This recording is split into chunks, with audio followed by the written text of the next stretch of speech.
दोनों निधि की लाश तालाब के अंदर फेंक देते हैं। कुछ दिन बाद सुनैना गांव आती है, मगर वो निधि को मौजूद नहीं पाती। सुनैना निधि को हर जगह ढूंढती है, मगर निधि कहीं नहीं मिलती।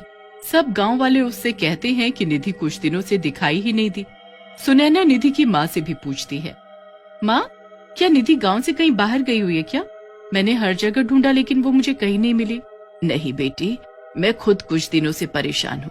मुझे लगा था कि शायद वो शहर चली गई है, क्योंकि वो तेरे बगैर रह नहीं पाती थी ना। ठीक है माँ, मैं चलती हूँ, आप परेशान मत हो, आ जाएगी वो घर। उदास होकर सुनैना उसी तालाब के पास जाकर बैठ जाती है जहाँ पर निधि की मौत हुई थी।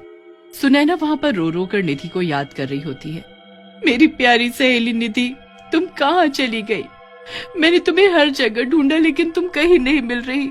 आखिर कहाँ हो तुम? तुम्हारे बगैर मुझे बिल्कुल भी अच्छा नहीं लग रहा। निधि, तुम कहीं भी हो, वापस आ जाओ। अचानक से रंगा और अशोक फिर वहाँ पर आ पहुँचे और रंगा की नजर अकेली सुनैना पर पड़ जाती है। रंगा अशोक की तरफ देखकर कहता है, देख रहे हो अशोक, सुनैना निधि से ज्यादा खूबसूरत है। आज तो मैं उसे तेरी भाभी बना कर ही छोड़ूंगा। कहीं तुम पागल तो नहीं हो गए रंगा भाई?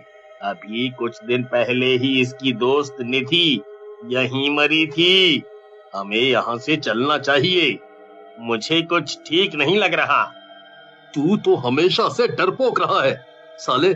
जो मैं इसकी दोस्त के साथ नहीं कर पाया, इसके साथ जरूर करूंगा। इतना कहकर रंगा सुनैना के पास चला जाता है। सुनैना उन दोनों को देखकर चौंक जाती है। रंगा सुनैना की तरफ देखकर कहता है, कैसी हो मेरी जान? लगता है यहाँ पर बैठकर अपनी दोस्त को याद कर रही हो।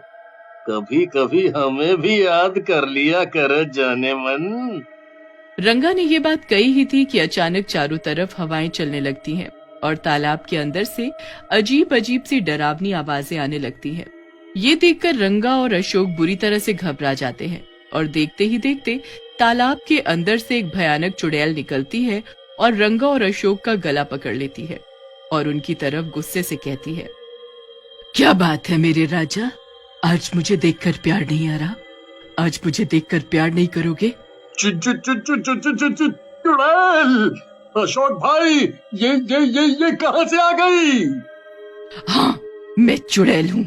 मैं उसी वक्त चुड़ैल बन गई थी जिस वक्त तुम दोनों ने मुझे उस तालाब के अंदर फेंक दिया था। मैं कब से तुम दोनों का यहीं पर इंतजार कर रही थी। चाहती तो मैं गांव में आकर भी तुम दोनों को मार देती, लेकिन मैं तुम्हें इसी जगह पर मारना चाहती थी। अब तुम दोनों मेरे हाथ से नहीं बचोगे। रंगा और अशोक ने चुड़ैल से बहुत मिन्नतें की, लेकिन चुड़ैल ने उन दोनों का सर धड़ से अलग कर दिया।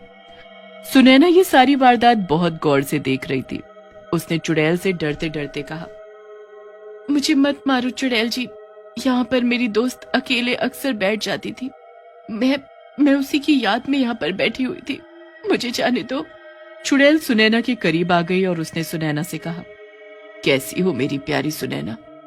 तुम जिसे याद कर रही हो वो मैं ही हूँ। सुनैना, कुछ दिन पहले मैं भी तुम्हें इसी तालाब के किनारे बैठकर याद कर रही थी और उस वक्त इन दो हरामजादों की वजह से मेरी मौत हो गई थी और मैं चुड़ैल बन गई थी। तुम निधि हो, मेरी निधि। सुनैना उस चुड़ैल के गले लग जाती है। हाँ, मैं तुम्हारी निधि हूँ। मैं अब चुड़ैल बन गई हूँ। मैं तुम्हारा कब से इंतजार कर रही थी। तुम ही मुझे मुक्ति दिलवा सकती हो सुनैना, लेकिन कैसे? इस तालाब के अंदर मेरी लाश है, तुम उसका अंतिम संस्कार करा दो, मुझे मुक्ति मिल जाएगी। इतना कहकर चुड़ैल पानी के अंदर चली जाती है और एक कंकाल लाकर सुनैना को थमा देती है। सुनैना सारे गांव वालों को इकट्ठा करके अशोक और रंगा की सारी करतूत बताती है। गांव में से एक व्यक्ति उस चुड़ैल से कहता है, तुम्हारे साथ बहुत बुरा हुआ निधि। अगर मुझे पहले पता होता कि रंगा और अशोक इतने नीच आदमी हैं, तो मैं पहले ही जान से मार देता। तुम बिल्कुल फिक्र मत करो, तुम्हारे बाद हम तुम्हारी दोस्त का और तुम्हारी माँ का, सारे गांव वाले अपनी माँ की तरह ख्याल रखेंगे। गांव वाले निधि का धर्म कर्म के अनुसार अंतिम संस्कार कर देते हैं और निधि चुड़ैल के रूप से मुक्त हो जाती है और उसकी आत्मा